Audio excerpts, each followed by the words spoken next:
дар мавҷ барномаи иттилоотии хабар.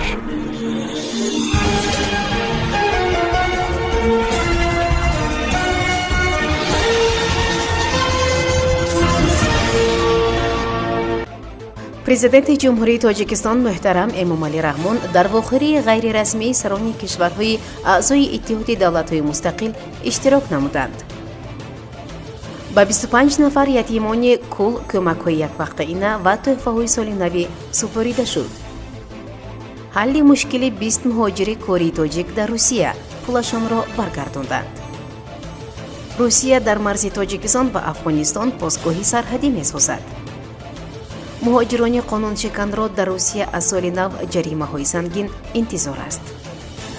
собиқ президенти Афғонистон Ашраф Ғани фасодзадатарин шахс дар соли 2021 эълон гардид. асосгузори сулҳу ваҳдати миллии пешвои миллат президенти ҷумҳурии Тоҷикистон муҳтарам Эмомалӣ Раҳмон дар вохӯрии ғайрирасмии сарони кишварҳои аъзои иттиҳоди давлатҳои мустақил ки дар шаҳри Санкт-Петербурги Федератсияи Русия баргузор гардид иштирок намуданд. дар ҷараёни мулоқот сарони давлатҳо оид ба масъалаҳои мубрами ҳамкорӣ дар доираи иттиҳод мубодилаи афкор намуданд. инчунин оид ба таҳкими минбаъдаи ҳамкории гуногунҷанбаи давлатҳои аъзои иттиҳод аз ҷумла дар соҳаҳои иҷтимоиву иқтисодӣ, амниятӣ ва фарҳангиву гуманитариро баррасӣ намуданд. дар партави дастуру ҳидоятҳои асосгузори сулҳу ваҳдати миллӣ пешвои миллат президенти ҷумҳурии Тоҷикистон муҳтарам Эмомалӣ Раҳмон ҷиҳати ба ғамхории ҳамешагӣ фаро гирифтани ятимону бепарасторон дар ноҳияи Масчо ба 25 нафар ятимони кул кӯмакҳои яквақтаинаи молиявӣ ва тӯҳфаҳои соли навӣ супорида шуд. дар ин бора кормандони хадамоти матбуотии раиси вилояти Суғд ба Амид Ховар иттилоъ доданд. иҷрокунандаи вазифаи раиси ноҳияи Масчо Аъзам Ализода фарорасии соли нави мелодиро табрик гуфта таъкид намуд ки ҳар як ятим таҳти ғамхории ҳамешагии давлату ҳукумат қарор дорад ва мо намегузорем ки ҳеҷ яке аз онҳо эҳсоси танҳоӣ кунанд. бо мусоидати намояндагии вазорати меҳнат, муҳоҷират ва шуғли аҳолии Тоҷикистон дар Русия корфармои рус муздикори пардохтнашудаи 20 нафар аз шаҳрвандони ҷумҳурӣ коргарони муҳоҷирро супорид. манбаъ иттилоъ дод ки ахиран ба намояндагии вазорати меҳнат дар Русия як шаҳрванди Тоҷикистон дар бораи пардохт нагардидани музди меҳнати 20 нафар аз ҳамтоёнаш аз ҷониби як корфармо дар яке аз минтақаҳои Русия муроҷиат намудааст.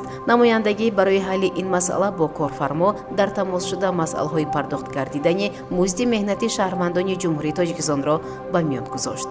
дар натиҷаи машваратҳо ва гуфтугӯҳои пайвастаи ҷонибҳо дар муддати муайян корфармо музди меҳнати шаҳрвандони Тоҷикистонро пардохт намуд, қайд кардааст манбаъ. ба ҳамин тартиб музди меҳнати 20 коргари муҳоҷир ки 900 000 рублиро ташкил медод аз тарафи корфармо пурра пардохт гардид. намояндагӣ ба муҳоҷирони корӣ тавсия додааст ки мин баъд ҳангоми фаъолияти меҳнатӣ тибқи қонунгузории Русия ҳатман як нусхаи қарордоди кориеро ки бо корфармо имзо карданд ҳифз намоянд. Русия ба сохтмони постгоҳи муосири марзӣ дар Тоҷикистон дар сарҳад бо Афғонистон шурӯъ мекунад. таври Амид Ховар хабар медиҳад дар ин бора зимни нишасти матбуотӣ дар душанбе сафири Русия дар Тоҷикистон Игор Лякин Фролов дар посух ба суоли мухбири ТАСС иттилоъ дод. масъалаҳо ҳам дар заминаи дуҷониба ва ҳам бисёрҷониба баррасӣ шуданд. аз ҷумла дар чаҳорчӯби созмони аҳдномаи амнияти дастаҷамъӣ қарор дар бораи таҳкими марзи Тоҷикистон ва Афғонистон қабул шуд. саҳми дигари Русия бунёди постгоҳи марзӣ дар ноҳияи Шамсиддини Шоҳин аст. маблағҳо ҷудо карда шуданд. созишнома ба имзо расид. ин лоиҳа ба марҳилаи амалӣ ворид шуда постгоҳи муосири сарҳадӣ бунёд карда мешавад, гуфт дипломати рус. ӯ ҳамчунин зикр намуд ки дар доираи ин тасмимҳо ҷониби Русия интиқоли аслиҳаҳоро барои қувваҳои мусаллаҳи Тоҷикистон анҷом додааст. шаҳрвандони хориҷиро метавонанд аз 1 январи соли 2022 барои фаъолияти ғайриқонунии меҳнатӣ аз Русия ихроҷ кунанд, хабар медиҳад маркази матбуотии вазорати корҳои дохилии Русия. барои шуғли ғайриқонунӣ бар иловаи ҷарима ба маблағи то 5000 рубл мумкин аст нисбат ба хориҷиён чороҳии марбута ба ихроҷ аз Русия ва манъи воруди бозгашт низ андешида шавад, гуфтанд дар вазорати корҳои дохилӣ.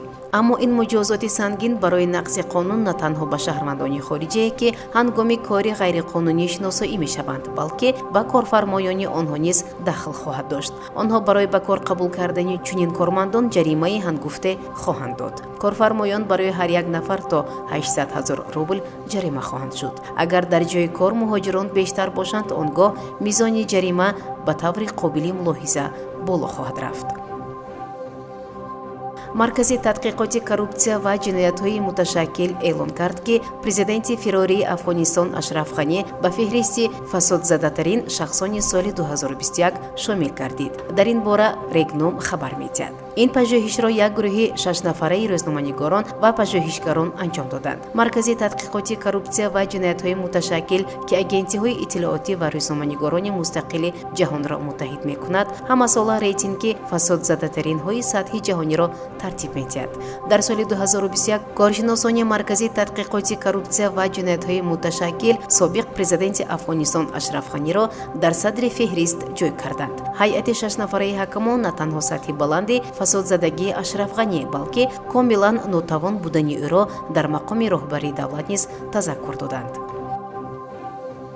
сомиёни азиз, ин буд барномаи иттилоотии хабар. то барномаи дигар танҳияту хонабод бошед. хайр. барномаи иттилоотии хабар аз рӯйдодҳои Тоҷикистон, минтақа ва ҷаҳон огоҳ бош.